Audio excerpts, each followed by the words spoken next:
ያችን ላይ ክድን ብሎብን ዜሮ የሚያደርገን ፓራላይዝ የሚያደርገን ምንድን ነው የሚል ርዕስ ያለው ነው ዛሬ እንግዲህ የምንማማረው። ሰፋ ያለ ባይሆንም ጥንቅቅ አድርጌ እንደምንም ብዬ ባጭሩ ሰፋ ያለ ቢሆንም ጥንቅቅ ለማድረግ እሞክራለሁ፣ ምክንያቱም እንዳይሰለች እና እግዚአብሔር ይርዳን። በደንብ እንደምታዳምጡ ብዙ ሼር እንደምታደርጉ ለብዙ ሰዎች ተስፋ አደርጋለሁ። ዛሬ ይህን ካቀረብኩኝ ነገ ደግሞ ስልክ የምንወያይበት ቀን ነው። ከዛ ነገ ሐሙስ ነው አይደለም? ሮብ ነገ ስልክ ጥሪ እናደርገውና ሐሙስ ደግሞ ቪዲዮ የሚገራርሙ ቪዲዮዎች ሌላችሁ እመጣለሁ፣ አስገራሚ ቪዲዮዎች። ከዛ አርብ ደግሞ ስልክ እናደርገዋለን። እንደዚህ ቅዳሜ እረፍት ነው። ከዛ እሑድ ስልክ ነው። እንደዚህ አድርገን እንሄዳለን። አይሻልም? ሌላው እንግዲህ በእንቅልፍ ልባችን ተኝተን እልም ያለ እንቅልፍ ተኝተን መጥቶ እላችን ላይ ዝፍዝፍ የሚልብን ምንድን ነው የሚለውን ነገር ስናይ በትክክለኛው በተፈጥሯችን ተኝተን የሚመጣና እላችን ላይ ዝፍዝፍ የሚልብን ነው። ከዛ ቀጥሎ ደግሞ መጨረሻ ላይ የማሳያችሁ ቪዲዮ ይኖራል። ሳንተኛ በቁማችን ደግሞ መጥቶ የሚዘፈዘፍብን ምን እንደሆነ እንማማራለን። አፍዛ ደንዝዛችንን እናነሳዋለን። እሱም ደግሞ በሰፊው አፍዛ ደንዝዝ ወይም ሂፕኖሲስ ማይንድ ኮንትሮል ብሬኖሽ የሚያደርገንን በቁም እንድንተኛ የሚያደርገንን መንፈስ ራሱ በጣም ሰፊ ጊዜ ስለሚያስፈልገው እሱን ደግሞ ሐሙስ ማለት ነው ሐሙስ ይዤላችሁ እመጣለሁ።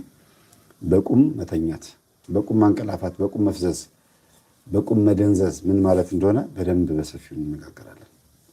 ተኝተን እኮ እንደው አንዳንድ ጊዜ እንደው ተኝተን ነው እንላለን። በቁም ከሆነስ አይከብድም? በቁም ከሆነ ደግሞ በጣም ይከብዳል አይደል? ስለዚህ እግዚአብሔር ይርዳን። የምንማማረውን ነገር እስቲ በሰፊው እግዚአብሔር አምላክ ያስተምረን። የምንማማረውን ነገር በሰፊው የበለጠ እንዲገባን አድርጎ ያሳየንና ስሊፒንግ ፓራሊሲስ ማለት ምን ማለት እንደሆነ ወይም በአማርኛ ተኝቶ ሽባ መሆን ማለት ምን ማለት እንደሆነ ላሳያችሁና ከዛ በደንብ እንነጋገራለን ማለት ነው። እሺ፣ በቁም ሽባ መሆን ተኝቶ ሽባ መሆን ነው እንጂ በቁምማ ስንቴ ሽባ ሆነ። ይሄንን ቪዲዮ ተመልከቱት። ይሄ ቪዲዮ ከኋላ የምትመለከቱት ፎቶ ነው። ለ2 ደቂቃ ያክል ይሄን ፎቶ እናየው እያየ ነው። ትንሽ ላውራችሁ። እነዚህ የምታዩቸው ፎቶዎች ፒንትረስት ላይ ነው ያገኘኋቸው፣ ግን ስሊፒንግ ፓራሊሲስ ብላችሁ ስትገቡ የምታገኙት ፒክቸር ነው። እውነት ነው ውሸት ነው ሳይሆን ያለውን ነገር በኢሜጅ ገልጸውት ነው። ግን እውነት የሆነውን ቪዲዮ ደግሞ አሳያቸዋለሁ። ስሊፒንግ ፓራሊሲስ ወይም ተኝቶ ሰው ላይ መጥቶ ምን እንደሚያርፍበት በካሜራ ለመያዝ ወይም ደግሞ ኢሜጅን ፍንትው አድርጎ በሚያሳይ በጣም ለየት ባለ ካሜራ እንዴት ነገሩን እንደቀረጹት እንዴት እነሱም በዚህ ልክ እንዴት እንደመረመሩት ታያላችሁ። ሳይንሱ የሚለውን ሕክምናው የሚለውን ደግሞ በደንብ አድርጌ ነግራቸዋለሁ። የስነ ልቦናው የሚለውን በደንብ አድርጌ ነግራቸዋለሁ። አሁን ሕክምና ሳይንስና የስነ ልቦናው ትምህርት ወይም ሳይኮሎጂው ሶስቱን በአንድ ላይ አድርጌ ነው የምነግራችሁ። ለየብቻ ከነጣጠልኩት ሰዓት በጣም ይሄድብኛል። በውስጡ እየነገርኳችሁ ይላል። ሳይኮሎጂ እንዲህ ይላል፣ ሳይንሱ እንዲህ ይላል እያልኩኝ አንድ ላይ እየጠቀለልኩ ነው የሚሄደው። እናንተ ትረዱኛላችሁ። ወይም ደግሞ አንዳንዴ ይሄ የስነ ልቦና ነው፣ ይሄ ሳይንሱ ነው፣ ይሄ ደግሞ ሕክምናው ነው እያላችሁ እየዘረዘራችሁ መሄድ ትችላላችሁ። እና አብራችሁ መሆናችሁን የማውቀው ከዚህ ትምህርት ጋር የማይገናኝ ጽሑፍ ስትጽፉ ብቻ ነው። ከዚህ ትምህርት ጋር የማይገናኝ ጽሑፍ ስትጽፉ፣ የሚገናኝ ጽሑፍ ስትጽፉ ከኔ ጋር ናችሁ። የማይገናኝ የጻፋችሁ ከሆነ ግን እንግዲህ ምን እላለሁ፣ እናንተም በቁም ተኝታችኋል። እንዲሁም ተኝተው እላቸው ላይ የተከመረባቸው ሰዎች ይሻላሉ፣ ጸበል ይሄዳሉ፣ የሆነ ነገር መጥቶ ተከመረ ብሎ፣ እናንተ ግን እያያችሁ እየደነዛችሁ እንደሆነ ነው የምረዳው። ስለዚህ በቅዱስ መስቀል ይዣችኋለሁ። በመድኃኔዓለም ስም አዳምጡ፣ ይጠቅማችኋል። በጣም የምትረዱበት የምትማሩበት ነገር ነው። ሌላው 359 ሰው ነው ላይክ ያደረገው። እያንኳኳችሁ እባካችሁ እያንኳኳችሁ ግቡ። ላይክ ማድረግ ማለት ማንኳኳት ነው። ስለዚህ ኳ እያደረጋችሁ ግቡ። በቲክቶክ ላይ ወይም በሌላ ማህበራዊ ሚዲያ ላይ ይሄንን ቪዲዮ ስትለቁ ቪዲዮን እየገለበጣችሁ ተጠቀሙ። ለምን ይሄ እየገለበጠብኝ በስመ አብ ስል በግራ እጄ በኩል እያደረገብኝ ነው። መገልበጥ ስለማልችል ያው ሲስተሙ ብለው እምቢ ስላለኝ ነው። እና እናንተ ብትችሉ ማለት ነው ቪዲዮን ስትለቁ እዛ ቲክቶክ ላይ አይቼ ነው በግራ እጄ ነው እንደዚህ ምናምን ስል የሚታየው። አሁን ለእናንተ እንደዚህ ስል ቀኝ ይመስላችኋል፣ ግን ትክክለኛው ለእናንተ የሚታየው ይሄኛው ነው አይደለ? ግን በግራዬ ነው ያልኩት በዚህ። ስለዚህ ገልብጣችሁ ተጠቀሙ ማለት ነው። ቪዲዮን ገልብጣችሁ ተጠቀሙ። ነፃ ነው፣ ግን በቃ ትክክለኛውን ኢሜጅ። በዛ ላይ ደግሞ ማንኛውም ሰው በመስታወት በካሜራ ፍሮንት በሚመለከትበት ሰዓት የሚገርማችሁ ነገር የሆነ ኢሜጃችን ፊታችን ራሱ ቅርጹ ይቀየራል። የሚገርማችሁ እና እንደዚህ ነው እንደሚመስለው መልክ ምናምን ብዬ ሁሉ አንዳንዴ ራሴን ለማየት እሞክራለሁ። እና ማንኛችሁም ፎቶዎችን ውስጥ ገልብጣችሁት እንደዚህ ኔጌቲቭ እንደዚህ አድርጋችሁ ሆሪዞንታል ገልብጣችሁት፣ ቨርቲካል አይደለም፣ ትን እንዳይላችሁ ቨርቲካል አታርጉት። እሺ እዚህ ቪዲዮ ላይ በተደጋጋሚ እየመጣ የምታዩት ፒክቸር የምናገረው ነገር የሚያብራራ ስለሆነ በተቻላችሁ መጠን በደንብ አድርጋችሁ ተከታተሉኝ ማለት ነው። በደንብ አድርጋችሁ ተከታተሉኝ፣ ይጠቅማችኋል። እሺ ዋንስ ታይም እስቲ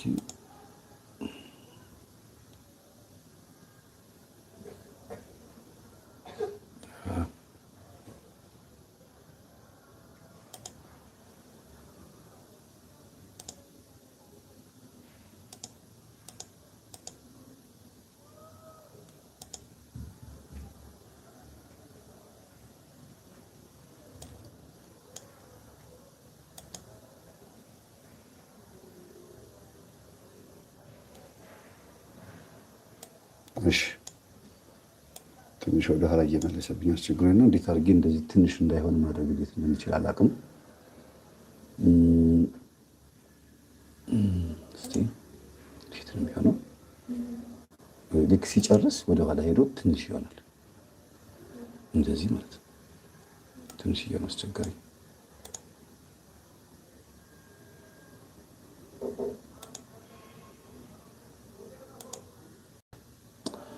ይሁን ችግር የለውም። በቃ ስቲል አደርገዋለሁ። እዚህ ላይ ቢቆይ ይሻላል አይደል? ያው ተኝቶ መጥቶ እላው ላይ ክድን የሚልበት ነው። ስሊፒንግ ፓራሊሲስ ወይም በእንቅልፍ ልብ ሽባ መሆን ምን ማለት ነው የሚለውን እስቲ እንየው። መጀመሪያ ግን በጸሎት ከፍተን ሁላችሁም ባላችሁበት አሜን እያላችሁ እንሳተፋለን። ለብዙ ሰዎች አዳርሱልኝ። እኔ ጸልዬ እስከመጨረስ እናንተ ሼር ብታደርጉልኝ ደስ ይለኛል። 600 ሰው ነው ያለው፣ 400 ሰው ነው፣ 500 ሰው ነው ላይክ ያደረገው። እኩል ሂዱ እንጂ እኩል ሂዱ ቶሎ ቶሎ። እና ደግሞ ከመሃል ገብታችሁ አታዳምጡ። የፈለገ ላይቭ ቢሆን ከመሃል አይገባም። ወደኋላ ሄዳችሁ ማዳመጥ ያለባችሁ ንገሯቸው። አዲስ የገባችሁ ከመጀመሪያው ጀምሩ። ትምህርት ከመጀመሪያው ነው የሚያምረው። በላይቭ እኮ ወንጌል ማስተማር እየከበደኝ ያለው ለዛ ነው። ዘመን ዋጅ ዩቲዩብ ላይ በላይቭ ማስተማር ትንሽ የከበደ ምንድን ነው? ዝም ብለው በ20 ደቂቃ ላይ 30 ደቂቃ ላይ ይገባሉ። ርዕሱ ምንድን ነው? ስለምንድን ነው? ግራ ገባኝ፣ ጨነቀኝ ይላሉ። ከመጀመሪያ ነው ወንጌል የሚደመጠው። እና ላይቭ ትንሽ የሚከብደው ይሄ ነው። እንደመጣችሁ ነው የምትገቡት። እኔ ተማሪዎች ደግሞ በጣም የምታስደስቱኝ በምንድን ነው? ገና ሳልጀምር 500 እና 600 ገብታችሁ ከመጀመሪያው ስለምታዳምጡ መልእክት በደንብ ማስተላለፍ አለባችሁ ለብዙ ሰው። ሌላ ነገር አትጻፉ ብላችሁ እናንተም አግዙኝ፣ የኔን አንደበት ተኩልኝና እንተጋገዝና የሆነ መረጃ እንያዝ። በስመ አብ ወወልድ ወመንፈስ ቅዱስ አሐዱ አምላክ አሜን። አቤቱ ጌታችን አምላካችን መድኃኒታችን ኢየሱስ ክርስቶስ ሆይ በአንድነትና በሶስትነት የምትመሰገን አብ ወልድ መንፈስ ቅዱስ ቅዱስ ኤልሻዳይ ቅዱስ አዶናይ ጸባዖት ኢየሱስ ክርስቶስ መድኃኔዓለም አማኑኤል እግዚአብሔር ሥላሴ ቅዱስ ኤልማስ ያህዌ የተባልክ የምትጠራ አምላካችን ስለ ቅድስት ድንግል ማርያም ብለህ ማረን፣ ይቅር በለን። እንደ ኃጢአታችን ብዛት እንደ በደላችን ክፋት ሳይሆን እንደ ቸርነትና እንደ አምላክነትህ እንደ ይቅር ባይነትና እንደ ታጋሽነት ይሁንልን፣ አሜን። በቅዱስ ሚካኤል በቅዱስ ገብርኤል በቅዱስ ሩፋኤል በቅዱስ ራጉኤል በቅዱስ ፋኑኤል በቅዱስ ሳቁኤል በቅዱስ አፍኒን በአራት ካህናተ ሰማይ በአርባዕቱ ኪሩብ በ99 ነገደ መላእክት ማረን፣ ይቅር በለን፣ አሜን። በአባታችን በአቡነ ተክለ ሃይማኖት በአቡነ ገብረ መንፈስ ቅዱስ በአቡነ እስትንፋሰ ክርስቶስ በአባ መብዓ ጽዮን በአቡነ ዜና ማርቆስ በቅዱስ ያሬድ በቅዱስ ጊዮርጊስ በአቡነ ሀብተ ማርያም በቅድስት አርሴማ በቅድስት ክርስቶስ ሰምራ በእናቶቻችን በአባቶቻችን በጻድቃን በሰማዕታት በነቢያት በሐዋርያት በመናንያን በቆራቢያን በየዋሃን ምዕመናን በሕፃናት ማረን፣ ይቅር በለን፣ አሜን። በተወጋው ጎንህ በፈሰሰው ደምህ በአማኑኤል ስም እንዲህ እያልን እንጠራሃለን። አባታችን ሆይ በሰማያት የምትኖር ስምህ ይቀደስ፣ መንግስትህም ትምጣ፣ ፈቃድህ በሰማይ እንደሆነች እንዲሁም በምድር ትሁን። የዕለት እንጀራችንን ስጠን ዛሬ፣ በደላችንን ይቅር በለን እኛም የበደሉንን ይቅር እንድንል፣ አቤቱ ወደ ፈተና አታግባን ከክፉ ሁሉ አድነን እንጂ መንግስት ያንተ ናትና ኃይል፣ ክብር፣ ምስጋና ለዘላለሙ አሜን። እመቤታችን ቅድስት ድንግል ማርያም ሆይ በመልአኩ በቅዱስ ገብርኤል ሰላምታ ሰላም እንልሻለን። በሐሳብሽ ድንግል ነሽ፣ በሥጋሽም ድንግል ነሽ። አሸናፊ እግዚአብሔር እናት ሆይ ሰላምታ ላንቺ ይገባሻል። ከሴቶች ሁሉ ተለይተሽ አንቺ የተባረክሽ ነሽ፣ የማኅፀንሽ ፍሬ የተባረከ ነው። ጸጋን የተመላሽ ቅድስት ሆይ ደስ ይበልሽ፣ ልዑል እግዚአብሔር ከአንቺ ጋር ነውና ከተወደደው ልጅሽ ከጌታችን ከመድኃኒታችን ከኢየሱስ ክርስቶስ ዘንድ ይቅርታና ምሕረትን ለምኝልን ኃጢአታችን ያስተሰርይልን ዘንድ ለዘላለሙ አሜን።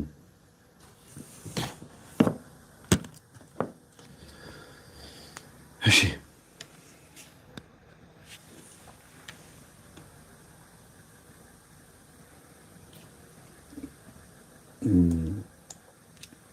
እግዚአብሔር እንዲቃወምልን አንድ ስዕል ፊት ለፊት ላድርግ መሰለኝ። የምናወራው ነገር እንዳያስፈራችሁ የሆነ ነገር ባረግ ጥሩ ነው ብዬ አስባለሁ። የሚያስፈራው ሰው ይኖራል ብዬ ስለማስብ ነው። እሺ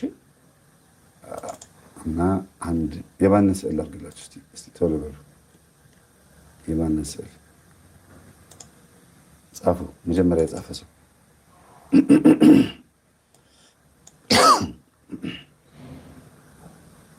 እሺ። አማኑኤል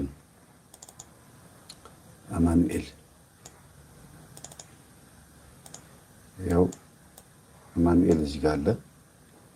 እንደዚህ ማለት ነው። እንደዚህ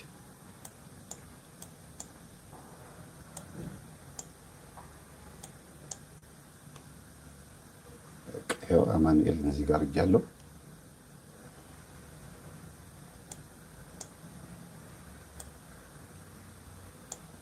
ከኋላችሁ ያለ የሚያስፈራ ነገር እንዲመስላችሁ ይችላል ብዬ ስለማስብ ነው። በስማን ብላችሁ አማትባችሁ ስለሆነ በጸሎት ከፍታችሁ ስለሆነ እያዳመጣችሁ ያላችሁት በደንብ አድርጋችሁ አስተውላችሁ ስሙ። እሺ እሺ።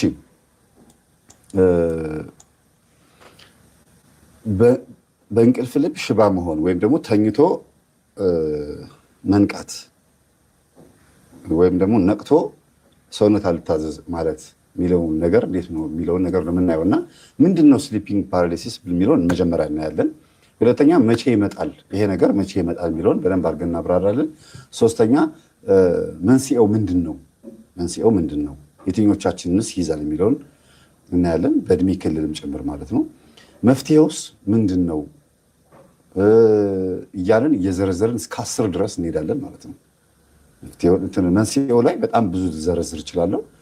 መፍትሄው ላይ ደግሞ ሁለት አይነት መፍትሄ ነው ማዘጋጅላችሁ። መንፈሳዊና ሳይንሱ የሚለውን አቀርብላችኋለሁ። መንፈሳዊ መፍትሄው ደግሞ በእኔ 70% 80% መንፈሳዊ ላይ ነው ማተኮረው፣ ግን ሁለቱንም እያነጻጸርኩላችሁ ስለሚሄድ በደንብ አዳምጡ ማለት ነው። የጭንቀት መንፈስ እግዚአብሔር አምላክ ያስወግድልሽ፣ የጭንቀት መንፈስ ሊገለኝ ነው አለች። የቅዱስ ዑራኤልን ጸሎት ጸልይ፣ ቅዱስ ዑራኤል መልካ መልኩን ጸልይ ትልኛለሽ። የጭንቀት መንፈስ ያለባችሁ ሰዎች መልካ ዑራኤል ጸልዩ፣ የዑራኤልን ጸበል ተጠመቁ፣ ሻማ አብሩ፣ ለቅዱስ ዑራኤል ተማጸኑት። አይምሮዬን አስተካክልልኝ፣ መንፈሴን አስተካክልልኝ በሉት። ስትድኑ መታችሁ ትመሰክራላችሁ፣ እርግጠኛ ነኝ። እሺ፣ በመጀመሪያው ስሊፒንግ ፓራሊሲስ ወይም ደግሞ ተኝቶ ሽባ መሆን ወይም ነቅቶ መነሳት አለመቻል ምን ማለት ነው የሚለውን ነገር እናያለን። ምንድን ነው እና ምንድን ነው የሚለውን ነገር ስናይ በእንቅልፍ ሰዓት የሚይዝ ነገር ነው ይላሉ ብቻ ሳይሆን እንደዛ ነው የምናስበው። እኔም እንደዛ ነው የማስበው። ስላጋጠመኝ ነው። በነገራችን ላይ ሁላችንም ያጋጥመናል። በእንቅልፍ ሰዓት መጥቶ አፈፍ ያደርገናል። በጣም ነው የሚያስደነግጠው። ከኋላ እንደምታዩት እላያችን ላይ መጥቶ የሚከመርብን ነገር እንዳለ እንረዳለን። ኢቭን ዶክተሮች ራሳቸው እንኳን ይሄን ይመሰክራሉ። በኋላ አሰማቸዋለሁ ዶክተሮች የሚናገሩትን እና ሲያብራሩት፣ ሳይንሱና እንትኖቹ ሲያብራሩት አእምሮ ቀድሞ ይነቃል። ከእንቅልፋችን ልንነሳ ብለን እንነቃለን። ለምሳሌ ቀጠሮ ይኖረናል ወይም ደግሞ የሆነ ጫጫታ እንሰማለን። ጆሮአችን አካባቢ ቢንቢ ልትኖር ትችላለች። የሆነ ነገር ሊያስነሳን ይችላል። ብቻ ጆሮአችን አእምሯችንን ቀሰቀሰው። ግን በዛ እልም ያለ እንቅልፍ ሰዓት ላይ ሆነን ድንገት ስንቀሰቀስ ብለን ተነስተን ብድግ ስለምንል ያ ሰዓት ላይ ሰውነታችን ሽባ ይሆናል። ቀድሞ የነቃው ጭንቅላታችን ነው። አይናችን ተገልጦ ግን መንቀሳቀስ ያቅተናል እንላለን። በዚህ ቅጽበት መካከል ኮንሺየስ የሚባል የአእምሯችን ክፍል ማለት ነው፣ ይሄ ንቁ የተባለው የአእምሯችን ክፍል ቀድሞ ስለሚነቃ ኮንሺየስ ውስጥ ያለው አእምሮ እነሱ እንደሚሉት ነው እንግዲህ ውስጠኛው አእምሮ የሚባለው ገና ሰውነታችንን አለቀቀውም ይላሉ። እንግዲህ ይላሉ እያልኩ ነው የምነግራችሁ፣ እንላለን አይደለም። የሕክምናውን አከብራለሁ። የስነ ልቦናውን ግን ብዙም ያን ያክል እንትን አይደለሁም። ለምን ስነ ልቦናው ላይ ትንሽ ችግር አለ። ሃይማኖትን ተገን ያደረገ አይደለም። ልክ እንደ ኤአይ ኒውትራል ነው የስነ ልቦናው። ሃይማኖትን አያዝም፣ ጸሎት አያዝም። ኢቭን ኢፍ የምንናገራቸውን ነገሮች እኛ የምናወራቸውን ነገሮች ራሱ እንደ ተረት እንደ ቀልድና እንዳልተማረ ሰው አድርገው ነው የሚያስቡት። እኛ ሁሉ ነገር ወደ ሰይጣን እንደምናዞር እና አእምሮ ነቅቶ ስጋችን ገና ሪያክት አላደረገም፣ አልታዘዘም። ሁለቱ መካከል ላይ ነው የሚፈጠረው ይሄ ነገር ይላሉ። ሌላው ምንድን ነው የሚለው ውስጥ እንግዲህ ይሄ ስሊፒንግ ፓራሊሲስ ወይም ደግሞ ተኝቶ ሽባ መሆን ምን አይነት ምልክት ያሳያል የሚለውን መናገር እናቆማለን። መናገር ያቅተናል። አፋችን ፊደል አያወጣም። ለምን? አፋችን ስጋ ስለሆነ ቃላችን ደግሞ የነፍስ ስለሆነ ሁለቱ አይስማሙ፣ አብረው አይሄዱም እና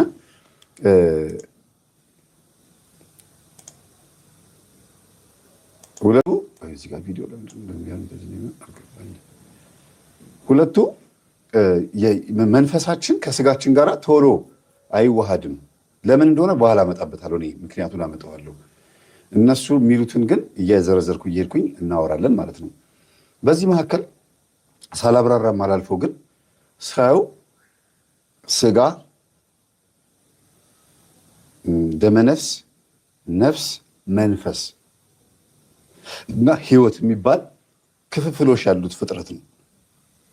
እነዚህ በመደድ የጠቀስኩላችሁ ነገሮች በጣም በጣም ወሳኝ ነገሮች ናቸው። ስጋ ደም ይዛል፣ አጥንት ይዛል፣ የተለያዩ ነገሮች ይዛል። ከዛ ደመነፍስ የሚባል ደግሞ አለ። ደም ውስጥ ያለው ሴሎቹ የተሰጡን ሆርሞኖች በሙሉ ወይም ነርቮቻችን በሙሉ ደመነፍስ ይባላሉ። በአይን ሊታዩ የማይችሉ ሆነው ግን በጣም ብዙ ስራ የሚሰሩ ናቸው ደመነፍስ። ከዛ ነፍስ የምትባል ደግሞ አለች። ከነዚህ ውጪ ብቻዋን ከስጋ ወጥታ ተነጥላ የምትንሳፈፍ፣ ስንሞት ስጋችን ሲበሰብስ ተነጥላ ብቻዋን። ለምሳሌ እግሩ ማይሰራ፣ ሽባ የሆነ፣ አይኑ ማያይ ወይም ደግሞ ጆሮ ማይሰማ፣ ዲዳ የሆነ ሰው ምናምን በዚህ ምድር ላይ በስጋ እንደዚህ የሆነ ሰው ሲሞት ነፍሱ ግን ፉል ናት፣ ሙሉ ናት። ዱዳ አይደለችም፣ ሽባም አይደለም። እግር የሌለው ሰው እንኳን በህልሙ ሲሮጥ ሁሉ የሚያይበት ጊዜ አለ። እኔ አስታውሳለሁ አንድ ልጅ በህልሜ ስሮጥ ነው የማየው አለኝ እና ምንድነው ትርጉሙ ምንድነው አሉ ስለው፣ አንዳንድ እናቶች ምኞትህን ነው የምታየው፣ ቀን የምታየው ምኞትህን። ሰዎች ሲሮጡ ስታይ እኔም በሮጥኩኝ ብለህ ስለምታስብ ነው ምናምን አሉት። በኋላ ግን እግዚአብሔር አምላክ ሙሉ እንደሆንክ እየነገረህ ነው፣ ስለዚህ ታማርራለህ ማለት ነው ስለው፣ አዎ ለምንድነው እግሬ የሌለኝ ብዬ አማርራለሁ፣ ስለምታማርር ሙሉ እንደሆንክ እየነገረህ ነው አልኩት። ኦኬ ሙሉ ከሆንኩኝማ በቃ እኔ እግዚአብሔር በቃ ሙሉ አድርጎ ሊፈጠር ስጋዬ ነው እንጂ የተበላሸው ሙሉ አድርጎ ሊፈጠር ማለት ነው ብሎ በጣም ደስተኛ ሆኖ መስገድ፣ መጾም፣ መጸለይ ሲጀምር አባታችን አቡነ እጨጌ ዮሐንስ ሄዶ አቡነ ሀብተ ማርያም በህልም ፈወሱት። አቡነ እጨጌ ዮሐንስ ነው ሄደው እዛ ነው ሱባኤ ያዘው፣ ግን በህልም መተው የፈወሱት አቡነ ሀብተ ማርያም ናቸው። ምንድነው ምክንያቱ ብሎ ሲጠይቅ አባቶች የተወለድከው በምን ቀን ነው ያሉት። አያውቅም። እናቱ ግን ስትነግረው ትክክለኛውን ነገር አሳስታ ነው የነገረችው እና አባቱ በአቡነ ሀብተ ማርያም ቀን የተወለድከው የፈወሱ እሳቸው ናቸው ያሉት። ይሄ ምንድነው? በህልማችን ሙሉ ነን ማለት ነው፣ ወይም ደግሞ በነፍሳችን ሙሉ ነን። በአካል እዚህ ስንታይ ግን ጣት የተቆረጠ ምናምን አይኑ የፈረጠ ብዙ ይኖራል፣ ብዙ ሰው ብዙ አይነት ነገር ይኖራል ማለት ነው። እና እግዚአብሔር ሙሉ አድርጎን የፈጠረን ያጎደለን ነፃ ፈቃዳችን ነው ይላሉ አባቶች ሲናገሩ። እና እዚህ ጋር መናገር ያቅተናል ነው የምንለው። በቃ መንተባተብ ሙሉ አድርጎ እንትን አያናግረንም። ይሄ ስሊፒንግ ፓራሊሲስ የሚባለው መጥቶ ይጫነናል።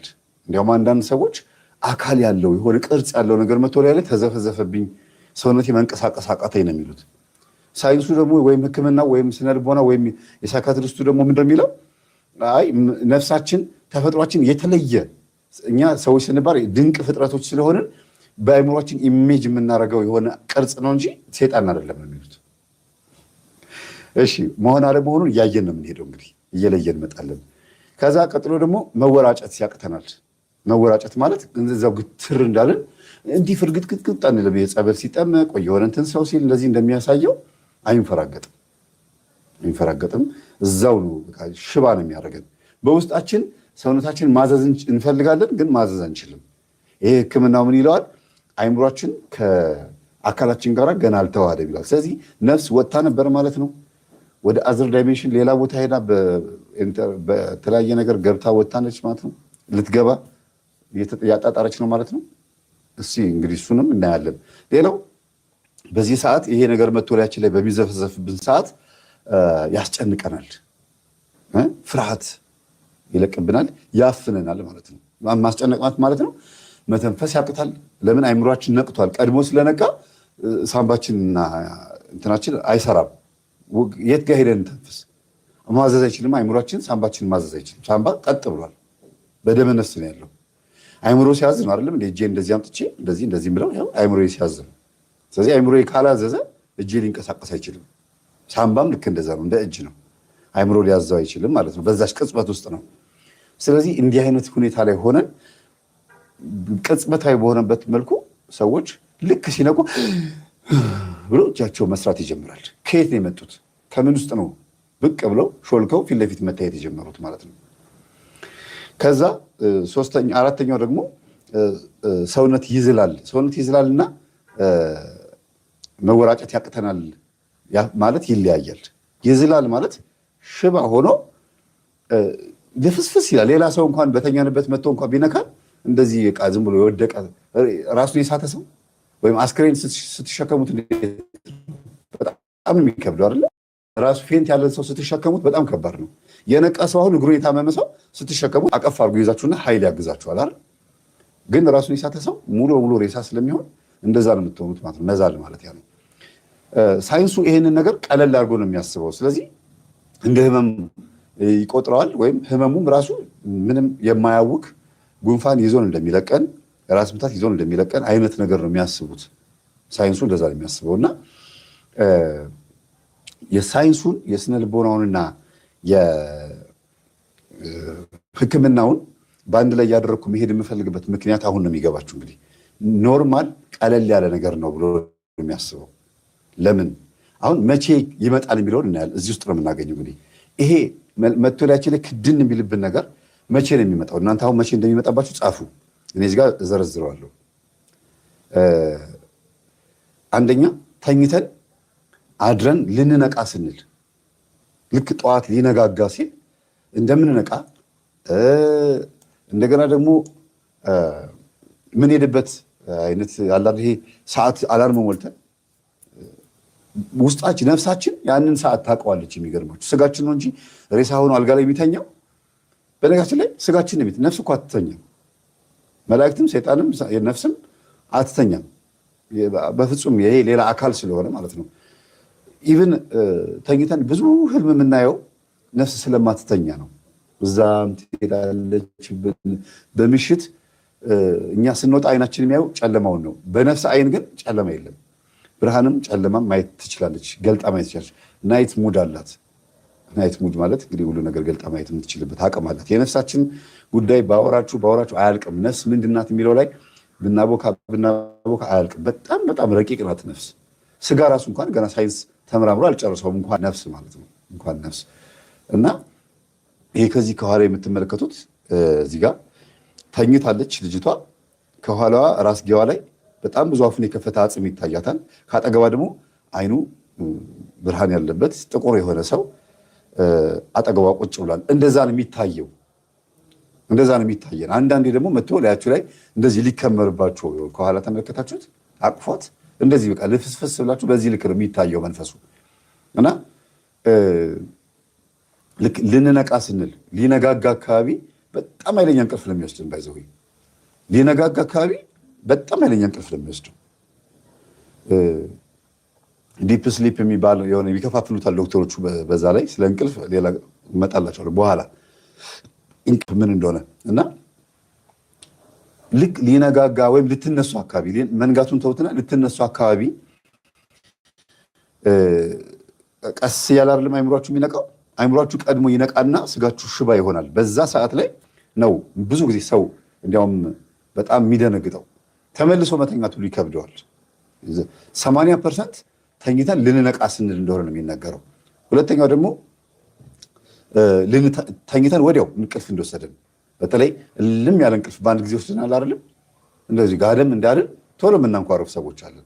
በዛ ቅጽበት ውስጥ መጥቶ ይጫነናል። እልም ያለ እንቅልፍ ይወስድና ሰውነታችን በአንድ ይዝላል። የሆነ ቦታ ይሄድን እስኪመስለን ድረስ ራሳችንን ስተን ነው የምንተኛው። ሁለተኛው ይሄ ነው። ሶስተኛው እንግዲህ መቼ ይመጣል ይሄ ጉዳይ በሚለው ነው። ከዛ ሶስተኛው ደግሞ ጥሩ ህልም እያለምን እያለ ይመጣል። ይሄን ዶክተሮቹም ስነልቦና መምህራንም ይናገራሉ። ልክ የሆነ የሚገርም ህልም እያየው እያለ በጣም ያስጨነቅ ነገር ሊሆን ይችላል፣ ጥሩ ህልም ሊሆን ይችላል። ብቻ በጣም ፍንትው ያለ ግልጽ ያለ ህልም እያየው ያለ እነቃለሁ።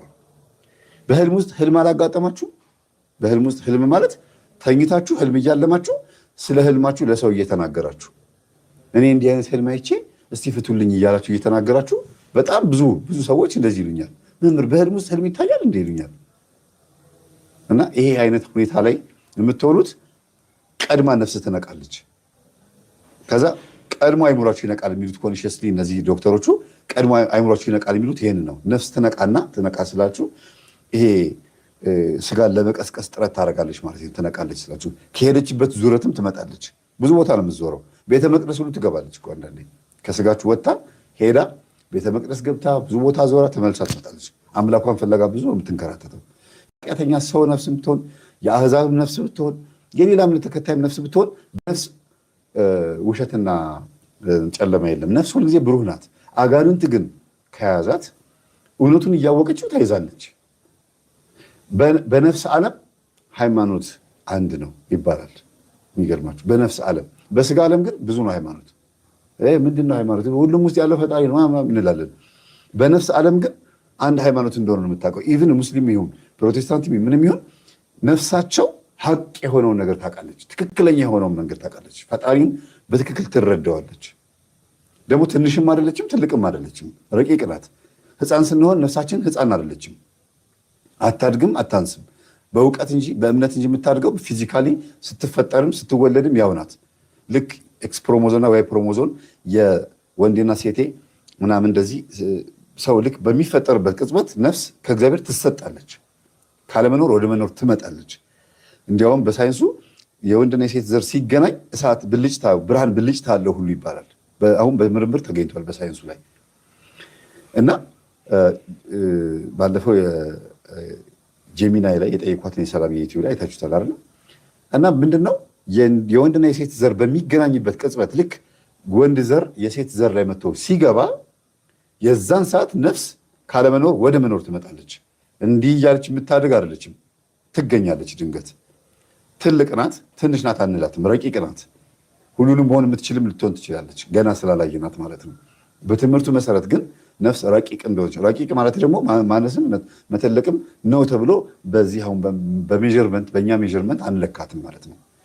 ስለዚህ ጥሩ ህልም ሰዓት ላይ የሚቀሰቅሰን ማን ነው? ወይም መቶሪያችን ላይ ክድን የሚልብን ህልሙን እንዳንጨርሰው እግዚአብሔር የሚያመለክተን ህልም እንዳናይ የሚከለክለን ማን ነው ታዲያ?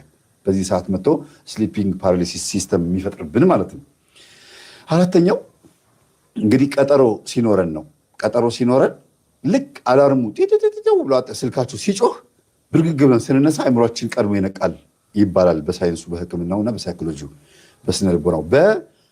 እኔ በምለው ግን እዚህ በማስተምረው ትምህርት ግን ነፍስ ከስጋ ጋር ተዋህዳ ባልነበረችበት ሰዓት ወዲያ ወዲህ ትሽከረከራለች። ስጋን አስተኝታ ትሽከረከራለች እና ልክ ደመነፍሳችን ሲነቃ ነፍስም ካለችበት ተጉዛ አይደለም የምትመጣው፣ በቅጽበት ነው የምትመጣው።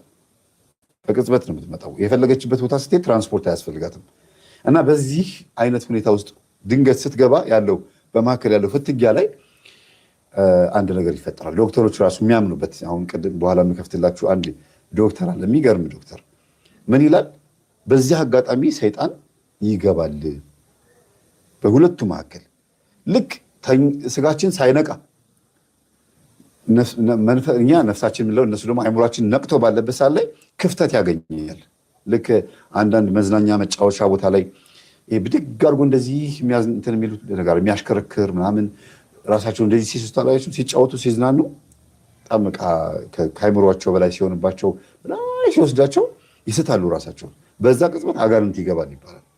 በዛ ቅጽበት አጋንንት ይገባል። እና እዚህ ጋር እስቲ ዶክተሩ የሚናገረው ነገር እንስማ። እስቲ ዶክተሩ የሚናገረው ነገር መስማት አለብን ብዬ አስባለሁ። እሺ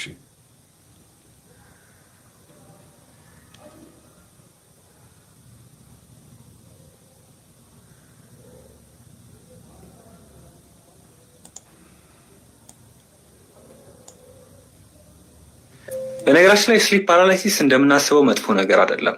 ስሊፕ ፓራላይሲስ ባይኖር አንድ ሰው በህልሙ ሲያስሮጠው ያየውን ውሻ ተከትሎ ከእንቅልፉ ተነስቶ ይሮጣል።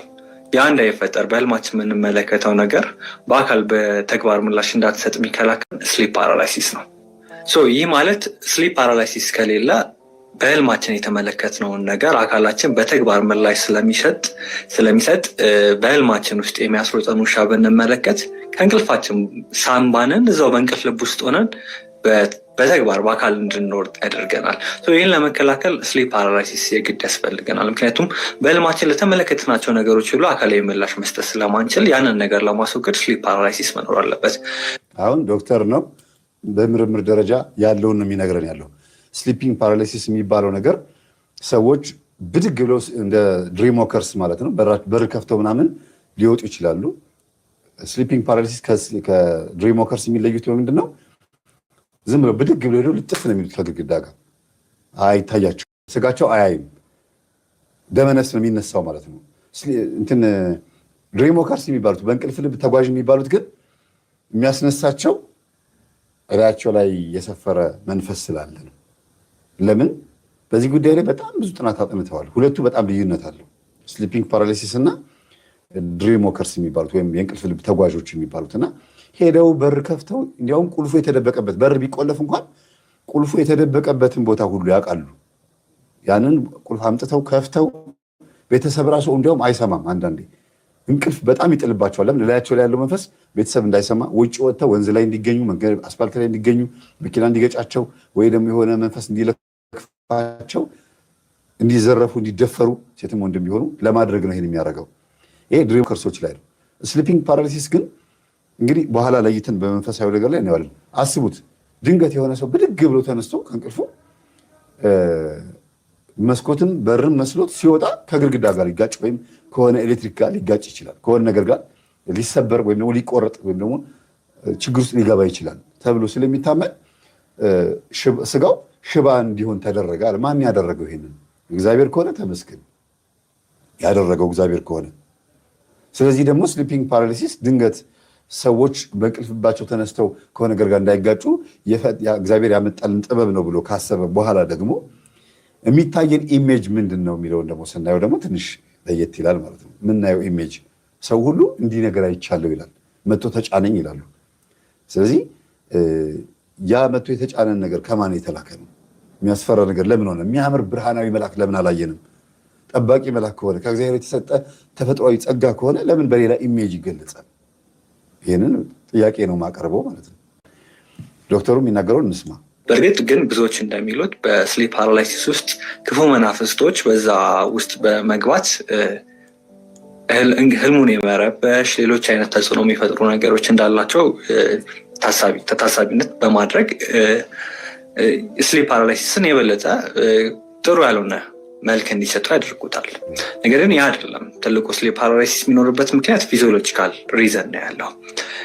እናም ለዛ መፍትሄ ተደርጎ የሚወሰዱት ሌሎች መንፈሳዊ መፍትሄዎች እንደ ጸሎት፣ ጾም፣ ስግደት፣ የተለያዩ የሚደረጉ ነገሮችን ማድረግ ይቻላል። በተለያየ ሃይማኖት ውስጥ ያለ ሰው ሃይማኖቱ የሚያዘውን ስርዓቱን የተከተለ ነገር ማድረግ ይችላል። ግን ስሊፕ ፓራላይሲስ መኖሩ በራሱ ችግር የሚፈጠር ነገር አይደለም። ስሊፕ ፓራላይሲስ ሰማችሁ፣ ችግር የሚፈጠር ነገር አይደለም ነው የሚሉት። ከምን አንጻር ነው? ሰው አልጋ ላይ ተኝቶ የሆነ ነገር ተጫነኝ ይልና ብድግ ሲል ኖርማል ስለሚሆን ወይም ደግሞ በስመ አብ ብሎ አማትቦ እንደ ሃይማኖቱ ጸልዮ በቃ ኖርማል ይሆናል ስለሚባል ምንም ሌላ ገጠሞ ችግር የለም ተብሎ ስለሚታሰብ ነው። እኔ ደግሞ የማየው ደግሞ ያ በእንቅልፍ ልብ መጥቶ እላያችን ላይ ዝፍዝፍ ያለው መንፈስ በእውናችን ምን አይነት መንፈስ ነው? የትኛው ህይወታችን ውስጥ ጣልቃ የገባው መንፈስ ነው? ለምንስ እንደዛ ሆኖ መጣ? ሰይጣን በዚህ ልክ ለምን ሞኝ ይሆናል? መጥቶ እላያችን ላይ ክድን የሚልብን ምንስ ቢገጥመው ነው ሰይጣን በዚህ ልክ መጥቶ ዝፍዝፍ የሚልብን የሚለውን ነው ምን ማየት እንፈልገው እኔ ማለት ነው። ስለዚህ ኖርማል ነው ተብሎ ነው የሚታሰበው ነው እያለ ያለው። ኖሩን ክፉ መናፍስቶች ያንን እንደ መግቢያ ተጠቅመው ማይሆኑ ህልሞችን፣ የሚያስፈሩ የሚያስጨንቁ ቅዠቶችን እንድናይ ሊያደርጉን ይችላሉ። ማያችሁ ጥሩ ነው። ይሄን አጋጣሚ ተጠቅመው ልጁ ጥሩ ነው ማለት ነው የሚናገረው። ይሄን አጋጣሚ ተጠቅመው መናፍስት ይገባሉ። ስለዚህ ቅድም ያልኳችሁ ልክ ሰው በሚደነግጥበት ሰዓት አይምሮ ወይም ነፍሱ ንቅት ባለችበት ሰዓት ስጋው ሽባ ሆኖ አልጋ ላይ ሲተኛ ሰይጣን ጥልቅ ብሎ ይገባል። ይችን አጋጣሚ ተጠቅሞ ማለት ነው። ከዛስ ሽባ ሆኖ ይቀራል ያ ሰው። ወይም የሆነ ጠማማ ሆኖ መጋኛ ምታው ምናምን ይባላል። ሲነሳም ሰውነቱ አይታዘዝለትም። ብዙ ሰዎች እንደዚህ ስትሮክ ስላጋጠማቸው ስትሮክ የሚባለው አብሮ የተያያዘ ነው ከዚህ ጋር። እሺ ጋኔን፣ መጋኛ፣ ስትሮክ የሚባለው ደግሞ ሌላ ጊዜ ያመጣላቸዋለሁ። ስትሮክ ምንድን ነው? አፍ የመጣመም አይን ይሄኛው ፓርት እንደዚህ የመውረድ እንደዚህ የሆነ ለየት ዲፎርም የመሆን እጅም ሰውነትም የከፍሎ ምናምን ፓራላይዝ የሚያደርገው በሕክምናው በሽታው ምንድን ነው፣ በመናፍስ ደግሞ ምንድን ነው የሚለው ነገር በደንብ በሰፊው ሌላ ጊዜ እናየዋለን። ግን ስሊፕ ፓራላይሲስ ማይኖር ከሆነ ደግሞ አንድ ሰው ሰላማዊ እንቅልፍ ሊኖረውም አይችልም። ሌሎች የሚያያቸው ጤናማ የሆኑ እንቅልፎችም ህልሞችም በስሊፕ ፓራላይሲስ ውስጥ ምላሽ የሚሰጥ ከሆነ አካላዊ ስርዓቱን ያዛባበታል። እሺ ይሄኛው ዶክተር የተናገረውን ሀሳብ ላይ ብቻ አተኮረን ወደሚቀጥለው ሀሳብ እመጣለሁ። ለምን በጣም ጥሩ ሀሳብ ነው ያነሳው። በአንድ በኩል ዶክተርም ስለሆነ የህክምናውን ብቻ ነው ሊነግረን የሚችለው፣ ግን የግል ቲክቶክ ስለሆነ ህክምናው ከሚያዘው ጎን ለጎን መንፈሳዊ የሆነውን ነገርም ደግሞ ሰፖርት ያደርጋል ማለት ነው። ጥሩ ነው እንደዚህ አይነት ሀሳቦች ከዶክተሮች መንፈሳዊነት ያለው እርዳታ ሲጸልይ ደግሞ ወደ አምላክህ ብለው በኦፕራሲዮንም በምንም በአልትራሳውንድ በምን ተመርምሮ የበሽታው ነገር ካልተገኘ እነሱ ይላሉ እስቲ ወደ አምላክህ ጸልይ፣ ይሄ ነገር ከአይምሮ በላይ ነው ከህክምናው በላይ ነው ብለው ጥሩ ምክር ይመክራሉ። ይሄ በጣም ደስ የሚል ነገር ነው። ወደ ዋናው ትምህርታችን ስንመጣ መንስኤውን ደግሞ እናያለን። አሁን እስካሁን ያየነው ምንድነው መቼ ይመጣል የሚለውን ያየነው አይደል? አሁን መንስኤውን እናያለን። መነሻው ምንድነው? ምንድነው ይሄ ነገር ከምን ይመጣል የሚለውን እንይ። አንደኛ የእንቅልፍ ሰዓት ማነስ። ሰው ስንት ሰዓት መተኛት አለበት? ስንት ሰዓት መስራት አለበት? ያው እንደየ አገሩ ይለያያል። ብርድ የሆነበት ሀገር፣ ሙቀት የሆነበት ሀገር፣ ንፋስ የበዛበት ሀገር በጣም ይለያያል። እንደ ፋሚሊው ነው። ብቻውን የሚኖር ሰው ካለ ከቤተሰብ ጋር የሚኖር ሰው ካለ ምናምን ይለያያል። ግን ትክክለኛ ጤናማ እንቅልፍ የሚባለው ማታ ከሆነ ከ3 ሰዓት ጀምሮ ከማታ 3 ሰዓት ጀምሮ እስከ ጠዋት 12 እና 1 ሰዓት ድረስ ጤነኛ እንቅልፍ የሚባለው ማለት ነው። እንደዚህ የሚተኛ ሰው አለ ወይ? ከባድ ነው። ብዙዎቹ የመንግስት ሰራተኛ የግል ሰራተኞች ናቸው። ማታ ሲገቡ አምሽቶች ስለሚገቡ ከዛ ራት እስኪበሉ ኳስ ፊልም ምናምን ሲያ 4 ሰዓት 5 ሰዓት ይሆናል። አንዳንዶቹ 6 ሰዓትም ይተኛሉ። ከዛ ጠዋት ደግሞ ስራ የሚሄዱ ደግሞ 11 ሰዓት ተኩል 12 ሰዓት ይነሳሉ። ይሄ ይለመዳል። ከዛ ይቀነጭራል። አይምሯችን በጣም እንትን እያለ ነው የሚመጣው። የእንቅልፍ በኋላ ስለ እንቅልፍ በደንብ ነው የማወራቸው፣ በጣም የሚጠቅም ነገር ስላለ ማለት ነው። የእንቅልፍ ሰዓት ማነስ ሰውን አስተሳሰቡንም ይቀይረዋል፣ ሁሉ ነገሩን ያዛባበታል። አንዱ መንስኤው ይሄ ነው። ስለ እንቅልፍ መጨረሻ ላይ ስለምነግራችሁ ማለት ነው። እንቅልፉን የማይተኛ ሰው ምን አይነት ችግሮች ይገጥሙታል የሚለውን ነገር እና በቂ እንቅልፍ ካልተኛችሁ ሁልጊዜ 3 እና 4 ሰዓት ብቻ የምተኙ ከሆነ ስተኙ እልም አድርጎ እንቅልፍ ስለሚወስዳችሁ የሆነ ዳይሜንሽን ውስጥ ነው የሚወስዳችሁ። ከዛ በዛ ቅጽበት ውስጥ የሆነ ሰው መጥቶ ሲቀሰቅስ ወይም ጆሮአችሁ ጋር መታ ቢምቢ ስትል የሆነ የሚቀሰቅሳችሁ ነገር ኖሮ ህልሙም አቃጅቷችሁ ደንግጣችሁ ስትነሱ ስጋችሁ ሽባ ነው የሚሆነው። እንደ ስነ ልቦናው እያወራ ያለሁት። ወደ መንፈሳዊ ስንመጣ ደግሞ እንቅልፋችንን በቂ አድርገን ማንተኛ ከሆነ አይደለም ለዚህ ጉዳይ ለጸሎትም ጥሩ አይደለም፣ ለመንፈሳዊ ህይወታችንም ጥሩ አይደለም፣ ለሰዎችም በቂ መልስ አንመልስም፣ እብዶች ነው የምንሆነው። እንቅልፉን በቂ እንቅልፍ የማይተኛ ሰው ነጭናጫ ቁጡ ነው የሚሆነው። ሌላ ሁለተኛው መንስኤ የሚባለው ደግሞ በጭንቅ መተኛት ወይም ደግሞ ፈጦ ማደር ማለት ነው። በጭንቅ መተኛት በቃ የሆነ ሀሳብ መጥቶባችሁ ስትጨነቁ ጥር ስትሉ ስታብሰለስሉ፣ ገንዘቡም ሊሆን ይችላል፣ ፍቅርም ሊሆን ይችላል፣ ጥላቻም ሊሆን ይችላል። በሆነ አጋጣሚ ግን ሀሳብ በዛ ወርና በዛ ሳምንት በጣም ከተከታተለባችሁ ይሄ ነገር ይፈጠራል። በአንዴ በሁለቴ ሀሳብ አይደለም፣ ተከታታይ ወራት፣ ተከታታይ ሳምንታት ይሄ ነገር ሲመጣ አጅሬው መጥቶ ክድን ይልባቸዋል ማለት ነው። ስነ ልቦናው ህክምናውና ሳይኮሎጂውን ነው የምነግራችኋለሁ፣ ሳይንሱን ጭምር ማለት ነው። ሶስተኛ በፈረቃ ስራ የምትሰሩ ሰዎች። በፈረቃ ማለት ለምሳሌ አንድ ቀን ጠዋት አንድ ቀን ከሰዓት የሆነ ድርጅት ላይ የምትሰሩ ካፌ አስተናጋጅ ሊሆን ይችላል፣ የሆነ ድርጅት ውስጥ ምናምን የሆስፒታል የምትሰሩ ዶክተሮች፣ ፋብሪካ ምናምን የምትሰሩ ሰዎች ብዙ ጊዜ ይሄ ነገር ያጋጥማቸዋል። ለምን? የእንቅልፍ ሰዓታቸው ኖርማል አይሆንም፣ በጣም ነው የሚዛባባቸው። መንስኤው ይሄ ነው እና በፈረቃው ጊዜ ባገኙት ሰዓት ናፕ ያደርጋሉ። ናፕ ማለት ነው የ10 ደቂቃ 20 ደቂቃ እንቅልፍ ማለት ነው። መጣ ውስጥ ቆይ ስራው ራሱ አርኪ አይሆንላቸውም። እየሰሩ እንደዚህ ይተኛሉ። አይታችኋል ብዙ ቪዲዮ ላይ እንደዚህ ተኝተው ራሱ በደመነፍስ እንትኑ ማሽኑ እንደዚህ ይሰሩታል። ተኝተዋል እኮ በቃ አይምሯቸው ኮንሺየስሊ ለምዶታል ያን ስራ እና የተዛባ የእንቅልፍ ሰዓት ይፈጥራል። ፈረቃ ስራ የምትሰሩ ሰዎች ምድረ ማድረግ ያለባችሁ ከስራ እንደወጣችሁ ሌላ ስራ ቦታ ለመሄድ አዳር ስራ ሰርታችሁ ሲነጋ በቂ እንቅልፍ ካልተኛችሁ እብድ ነው የምትሆኑት እና ይሄ ችግር ይፈጥራል ማለት ነው። ይሄንን ነገር እንደ መንስኤ አድርጎት የሚያስበው ምን ስነ ልቦናው ነው። ግን መንፈሳዊ መንገዱ ራሱ ይሄ እኔ ደግፈዋል። ባይ ዘ ወይ የሳይንሱን መንገድ ተከትዬ እያብራራሁ ያለሁት ስለምደግፈው፣ ግን ሰይጣን አይደለም የሚለውን ሐሳብ ብቻ ነው የማልቀበለው ማለት ነው። ሰይጣን ነው ለማለት የሚያስችለኝ ብዙ ነገር ስላለ በኋላ የምዘረዝርላችሁ ማለት ነው። ምን የሚያደርገው መጥቶ የሚከደንብን ግን እንዲመጣ የሚያደርገው ደግሞ የኛ ሁኔታ ነው። ስጋችንን በምን እንደምናደክመው እንዴት ለዚህ መጥቶ ዝፍዝፍ ለሚልብን ነገር ምክንያት እንደምንሆን ነው ማሳያ ነው። በተጠንቀቅ ቁጭ ብሎ ይጠብቃል ማለት ነው ሰይጣን። ትናንትና እንዳልነበርኩላችሁ ሰይጣን አባታችን አባ ጳላሞን እንዴት ይከታተለው ነበር ሰምታችኋል አይደለ? ሰኔ 17 ቀን የሚከበረው ማለት ነው። እና እግር በእግር ስለሚከተል ቁጭ ብሎ ያያችኋል። ልክ የሆነ አሳቻ ሰዓት ላይ ግብት ብሎ መጥቶ ብሽሽት አድርጎ መውጣት የሚፈልግ መንፈስ ይኖራል ማለት ነው። ልክ ዶክተር እንደተናገረው። ስለዚህ በፈረቃ ስራ የምትሰሩ ሰዎች ጠዋትና ከሰዓት አንድ ቀን እየተፈራረቀ የምትሰሩ ሰዎች አንድ ስራ ብቻ ብትሰሩ መልካም ነው። 2-3 ስራ ሰርታችሁ ገንዘቡን ሰብስባችሁ ጤንነታችሁን ግን አታገኙትም። በጣም ከባድ ነው የሚሆነው ኖርማሊ ማለት ነው። ሌላው ጄትላግ የሚባል በረራ አለ። ጄትላግ ማለት ከኢትዮጵያ ወደ አሜሪካ የምትሄዱ ሰዎች፣ ከአሜሪካ ወደ ኢትዮጵያ የምትመጡ ሰዎች ወይም ደግሞ አጠቃላይ የሰዓታችን በእኛ አሁን ማታ ነው፣ በእነሱ ደግሞ በእናንተ ደግሞ ቀን ነው አይደለም። ይሄኛው አይነት አካሄድ ብዙ ጊዜ ሰዓቱን ያምታታባቸዋል። ለ15 ቀን ምናምን ያክል በጣም ብዙ ነገር ይምታታባቸዋል። ኢትዮጵያ ውስጥ ማታ ማታ መተኛት ለምዳችሁ ልክ 13 ሰዓት በረራ ወደ አሜሪካ ሄዳችሁ ሄጄ አላውቅም፣ ያው ሲያወሩ ሰምቼ ነው።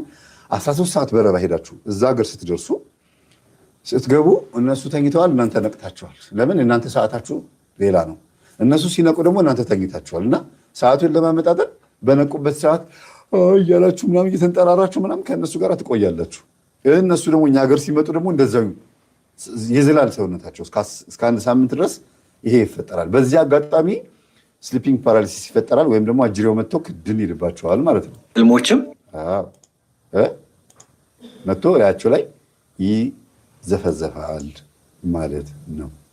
እና ይሄ ጄትላግ የሚባለው ነገር ብዙ ከውጭ የሚመጡ ሰዎች ወይም የእንቅልፍ ሰዓታቸው ከኢትዮጵያ ሰዓት አቆጣጠር ጋር የሚዛባባቸው ሰዎች ናቸው የሚያጋጥማቸው። ይህን ነገር መልሰው ደግሞ እንደገና መንስኤውን አይታችኋል። መንስኤውን የሚያባብሱ ነገሮች ደግሞ አሉ የበለጠ። እሺ በዚህ ሁኔታ ይሄ ስሊፒንግ ፓራሊሲስ የሚባለው ነገር መጥቶ ላያችን ላይ ተዘፈዘፈብን እንበል። የበለጠ ደግሞ እንደገና እንዲቀጥል የሚያደርገውን ነገር ደግሞ ልንገራችሁ። ይሄ ነገር በደንብ ሰውነታችን እንዲላመደውና ሁሌ እንድንጨነቅ የሚያደርገውን ነገር ማለት ስነ ልቦናው የሚለውን ሳይንሱ የሚለው ማለት ነው። አንደኛ በጀርባ መተኛት። ይሄንን ያምንበታለሁ። የሚገርማችሁ አምንበታለሁ ስላችሁ ምንድነው? በግራ ጎኔ ነው ብዙ ጊዜ የምተኛው። በግራ ጎኔ ስለምተኛ እንዲሁም ፊዚካሊ ሰውነት ራሱ አንዳንድ ጊዜ ሁሌ በግራ ጎኔ የምተኝ ከሆነ እንደዚህ ሰውነት ዞር ማለት ነገር ይኖራል። እና አንድ ወር በቀኝ አንድ ወር በግራ ደግሞ ተኛለሁ። በቀኝ ስተኛ ጨጓራ በሽታ ይነሳብኛል። ምግባችን ወደ አፋችን ይመጣል፣ ቃር ይመጣል፣ ብስናታችን ጥሩ አይመጣም። ጨጓራችን ራሱ ቅርጹ ይበላሻል። ምክንያቱም በግራ ስንተኛ እንደዚህ ይሆንና እንደዚህ ነው የሚሆነው ጨጓራችን ይላችሁ እንደዚህ። ስለዚህ በግራ ከተኛን እንደዚህ ነው የሚሆነው።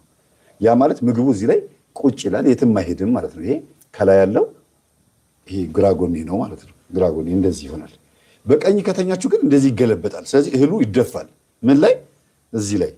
የጨጓራ ቅርጽ ደግሞ እንደዚህ ነው። እንደዚህ ሳይሆን እንደዚህ ነው። ያው ይሄኛው ከረጢት ነገር ነው እና ያዘለ ነገር ስላለው ከረጢቱ በአንድ በኩል ነው ያበጠው። በግራይ ስተኛ ምግቡ ወደ አፌ ወደ ምናምን ወደ አይመጣም። በቀኝ ስተኙ ግን ይገለበጥና ምግቡ ቅርሻቱ እዚህ አካባቢ ላይ ምግብ ይመጣና ያገሳችኋል ምናምን በቃ ጥሩ አይመጣም ስሜቱ። የጨጓራ በሽተኞች ብዙ ጊዜ በእግራችሁ ተኙ፣ ብዙ ነገር ይስተካከላል ይባላል በእንትኑ በሕክምናው። እኔም ይሄ ነገር ሞክሬው ተስተካክሎልኛል። እና በጀርባችሁ ብዙ ጊዜ በምተኙበት ሰዓት በጣም ነው የሚያቃዥው፣ ያባትታል፣ ያቃዣል። እኔ ሰላም እኔ ላፕቶፕ ሰኪልኝ፣ ባትሪ ልዘጋብኝ ነው ላፕቶፕ ሰኪልኝ። እና ይሄ በጀርባ መተኛት አንድ። ሁለተኛ ነገር ደግሞ መስታወት አጠገብ መተኛት። መስታወት መንፈስ ይስባል ይባላል። ብዙ ሳይንቲስቶች የተስማሙበት መናፍስት ጠሪዎችም ይሄን ነገር አምነው ተቀብለው በመስታወት እንዲያውም አስማተኛ መስታወት ሁሉ እያሉ ብዙ ነገር ይሰሩበታል። እና ይሄ ትልቅ መስታወት አልጋ አካባቢ ላይ ትልቅ መስታወት መልካችሁን የሚያሳይ ምናምን ነገር ራስን እያዩ መተኛት በጣም ከባድ ነው ይባላል። አይደለም መተኛት መልክን ከ10 ደቂቃ በላይ ከ20 ደቂቃ በላይ መስታወት ፊት ራሱ መቀመጥ በጣም መጥፎ ነው ይባላል። መንፈስ ይስባል። እንግዲህ እንደሚባለው ነው የምነግራችሁ። በኋላ አንተ ምን ትላለህ የሚለው ነገር ምክንያቱ ምን እንደሆነ ስታስቡት የሚያስኬደው መስታወቱ ሳይሆን በራሱ መስታወቱ ሳይሆን መንፈስ የሚስበው መስታወቱን የሚፈልገው መንፈስ ለምን በመስታወቱ በኩል ይሄ ነገር ማድረግ ፈለገ የሚለውን ሲስተሙን ማወቅ ነው ያለብን እንጂ መስታወት በራሱ ሰይጣን የሚስብ ነገር ሆኖ አይደለም። ኃጢአተኛ አይደለም፣ ምን አይደለም። ሰይጣን የሚሳበው በኃጢአት ነው። መስታወት ደግሞ ኃጢአተኛ አይደለም። ኃጢአተኛም ጻድቅም ልትሉት የምትችሉት ነገር አይደለም፣ ግዑዝ ነገር ነው። በጀርባ መተኛት ብዙ ጊዜ ይሄ መንፈስ መጥቶ እንዲተኛብን የማድረግ ባህሪ ያለው በጣም እንደዚህ ነገር ያጋጥማል። እግርን ሰውነትን ሁሉ ማዘዝ እስኪከብድ ድረስ ማለት ነው። ስነ ልቦናው ይሄን ስሊፒንግ ፓራሊሲስን ያመጣዋል ይላሉ። ሌላ ሁለተኛው የተለያዩ ትኩስ መጠጦችን፣ አስካሪ መጠጦችንና ጋዝነት ያላቸው መጠጦችን መጠጣት ይሄ ያባብሰዋል ያልኳችሁ ነው። እንግዲህ በጀርባ መተኛትም ትኩስ መጠጦችን፣ ጋዝ መጠጦችንና አልኮል መጠጦችን መጠጣት በራሱ ለምሳሌ ትኩስ የሚባለው ቡና፣ ካፌኖል ያላቸው ወተት፣ ሻይ ምናምን የሚባሉ ነገሮችን ጠጥቶ መተኛት እንቅልፍ ይነሳል። እንቅልፍ ይነሳችሁና ልክ ሊነጋጋ 10 ሰዓት 9 ሰዓት አካባቢ ላይ በቃ ስልኩንም ቲክቶክ ታያላችሁ፣ እሱም አይምሯችሁን ትይላችኋል። ከዛ ልክ ስተኙ ልም ያለ እንቅልፍ ኢቭን አልጋ ላይ አይደለም የምትተኙት፣ ሶፋ ላይ ነው። አጉል አተኛኘት እና በዛው በወሰዳችሁ ሰዓት መጥቶ እላችሁ ላይ የመከደን ባህሪ ይኖረዋል። ያ መንፈስ መጥቶ ወይም ደግሞ ያ ስሊፒንግ ፓራሊሲስ የሚባለው ነገር መጥቶ ይይዛችኋል ይላል። ሌላው ሶስተኛ የሚባለው በጊዜ አለመተኛት ያባብሰዋል። በጊዜ አለመተኛት የሚባለው ምንድነው? በጠዋት በጊዜ ብትነሱም ሁልጊዜ አምሽቶ መተኛት፣ ሁልጊዜ አምሽቶ ቅድም እንዳልኳችሁ ይሄ ነገር በተደጋጋሚ የምታደርጉት ከሆነ ያባብሰዋል። አንድ ጊዜ፣ ሁለት ጊዜ፣ አንድ ሳምንት የሆነ ክፍለ ሀገር ቫኬሽን ወጣችሁ ለስራ ምናምን ሳይት ስትወጡ አይደለም። ያ ነገር ከቀጠለ ማለት ነው። ሌላው ተጨንቆ መተኛት፣ ቅድም ያልኳችሁ ከዚህ ጋር የሚለየው በምንድን ነው? ተጨንቆ መተኛት መፍራትና መደንገጥ። ለምሳሌ የታመመ ሰው ቤት ውስጥ ካለ የሆነ መርዶ ምናምን ልትናገሩ ከሆነ ወይም የሆነ የምትፈሩት የምትሰጉት ነገር ካለ ባልሽ ወይም ሚስትህ ወይ ልጆችህ ወይ ደግሞ እናትና አባታችሁ በሆነ አጋጣሚ የሆነ ቦታ ከሄዱ ሀሳብ ከሆነባችሁ እስኪነጋ ድረስ በጣም ስለምትጨነቁ በዛ ጭንቀት ውስጥ ሆናችሁ ግድግዳውን እያያችሁ በጣም ትጨነቃላችሁ። ፍርሃትና ድንጋጤ ይዛችኋል። ውርደት፣ በቲክቶክ መሰደብ፣ በማህበራዊ ሚዲያ መሰደብ፣ የተለያዩ የበታችነት ስሜት መሰማት ምናምን፣ ለሀዘን ለቅሶ፣ ይሄ ነገር በጭንቀት ተጨንቆ እንድተኙ ያደርጋል። ከዛ በኋላ ትባትታላችሁ። ለቅሶ ቤት እኔ ብዙ ሰዎች አጋጥሞኛል። የሚባትቱ ሰዎች ለቀስተኞቹ ራሳቸው አለቃቃሾቹ ወይም ደግሞ አስተዛዛኞቹ ሳይሆኑ ራሳቸው ሰው የሞተባቸው ሰዎች ማለት ነው። እና ተጨንቆ መተኛት። ሌላው ተናዶና ተጣልቶ መተኛት። ተጣልቶ በጣም ሆት ሆናችሁ ስሜታችሁ ምናምን በጣም ተጋግሎ ስትተኙ በጣም እንደዚያ ነገር ያጋጠማችሁ ሰዎች እስቲ ጻፉ። ተናዳችሁ ስትተኙ ያጋጠማችሁ ነገር።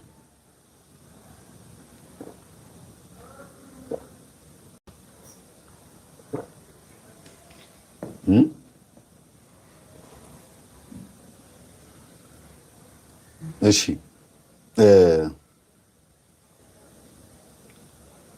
በቃ ኢግኖር ላደረጋችሁ ነው። አንዳንድ ሰዎችን ሪሙቭ እያደረኩ ነው እንደ እንትን መማሪያ እንድትሆኑ።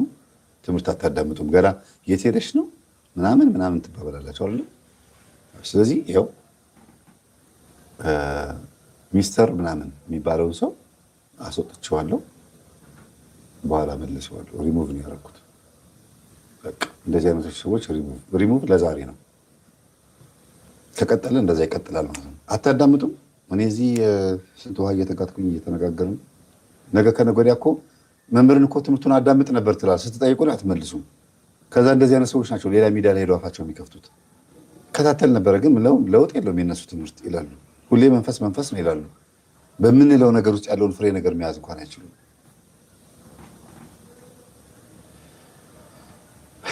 እና ተናዶና ተጣልቶ መተኛት ከሚስት ጋር ከባል ጋር ከልጆች ጋር ከጎረቤት በስልክ መጥፎ ነገር በቃ በጣም ተበሳጭቶ ጮሆ ምናምን ብሎ መተኛት በራሱ በጣም ነው ደምን የሚያሞቀውና ደም ይንቀለቀላል።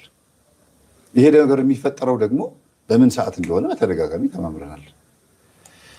ስለዚህ ይሄ ነገር ምን ያደርገዋል? ይሄ ነገር ያባብሰዋል። ሌላው ሞባይል ቲቪ ላይ ምናምን አተኩሮ አፍጥጦ የሆነ ፕሮግራም ተከታትሎ ኳስም ምንም ሊሆን ይችላል። በጣም ስሜታችሁ ተስቦ እዛ ላይ ትቆዩና ልክ ስልካችሁም ቁጭ ስታደርጉ ቲቪውም ሲያልቅ ፕሮግራሙ ሲያልቅ በቃ ፍጥጥ ነው የምትሉት። ማህበራዊ ሚዲያ ላይ አይናችሁ ሙጭ ይላል። ትናንትና አንድ ዶክተር ጥናታዊ ጽሑፍ እያቀረበ ነበረ። እስከሚቀጥሉት 10 ዓመታት ድረስ ከባለፉት 10 ዓመታት ጀምሮ ማለት ነው የሰው ልጅ ሎንግ ሳይት ነው ሾርት ሳይት፣ ይሄ አርቆ ማየት በአይምሮ አይደለም፣ ሩቅ የሆነ ጽሑፍ የማንበብ አቅሙ እያነሰ ነው የሚመጣው። ለምን? ስልክ በብዛት ስለሚመለከት። ኮንስፓይሬሽን አያችሁት እንዴት እንዳደረገ። በጣም ሩቅ የሆነ ጽሑፍ የማንበብ አቅም አይኖረንም። እና ጋዜጠኛው ምን እንዳለ ታውቃላችሁ? ያው አጠገብ ያለው ካነበብኩ በቂ ነው ያለው። ይሄ ነገር መጥፎ ነው ምናምን አይሉ እና እዚህ ጋር ሞባይል ቲቪ ምናምን ማህበራዊ ሚዲያ በተለይ ስክሪን ነክ ነገሮች ላይ በብዛት የምናተኩር ከሆነ በጣም ሂፕኖሲስ በዛ ነገር ትኩረት እናደርጋለን እና ጨረሩ ውስጣችን ይጎደዋል። አይናችን ደግሞ ከነርቫችን ጋር የተገናኘ ነው። አይን እየቆጠቆጠን ኢቭን ብረታ ብረት የምትበይዱ ሳላትሪሽ ምናምን እንደዚህ ኤሌክትሮድ ማግኔት እንደዚህ የምትበይዱ ሰዎች አላቸው አይደለም? ይሄ ጭሱ አለ የብረታ ብረቱ እሱን ሙሉ ቀን ሲጨስባችሁ ቆይቶ ማታ ስተኙ እንዴት ነው? እኔ ስለሰራሁት ነው። የዛሬ 25 ዓመት 20 ዓመት ቤተሰቦቼን ከችግር ለማውጣት እንጨት ቤት ሰርቻለሁ፣ ብረታ ብረት በይጃለሁ። ያልሰራሁት ስራ የለም። ሳላትሪሽ መበየጃ ማሽን ሁሉ መጠቅለል ሁሉ እችላለሁ። እኔ መበየጃውን ማሽኑ ራሱ መስራት እችላለሁ። በጣም ትልቅ ነገር የተማርኩት እና እሱን ጭስ አይናችሁ ላይ ሲቆጠቁጣችሁ ማታ እንቅልፍ አይወስድም። ታውቃላችሁ? በጣም ነው የሚቆጠቁጠው። ከዛ በማይተናነስ መልኩ ደግሞ አሁን ስክሪን እያያችሁ ደግሞ ከዛ ስትተኙ እንቅልፍ አይወስዳችሁም ማለት ነው። ትልቁ ነገር ያ ነው። ሌላው አጉል አተኛኘት፣ የአልጋ ምቾት ማጣትና አጉል አተኛኘት ማለት የሰዓት ማዛባት። ለምሳሌ አንዳንድ ሰው ማታ 2 ሰዓት ተኝቶ ሌሊት 7 ሰዓት ይነሳል። ከዛ ይነጋበታል። ከዛ ስራ ቦታ ላይ እንደዚህ ጠረጴዛ ላይ ተደፍቶ ሊሆን ይችላል። መንገድ ላይ ባስ ውስጥ እንደዚህ ተኝቶ እንደ አውቶቡስ ትራንስፖርት ውስጥ የሚቃዡ ሰዎች አሉ። የሚቃዡ ሰዎች በቅሶ ቤት ምናምን እንደዚህ ተውት፣ ትራንስፖርት ላይ እና አረቀስከሷት ማሚ ይባላል። እኔ የባስ ደንበኛ ነበርኩኝ 96 እና 95 ዓመተ ምህረት ላይ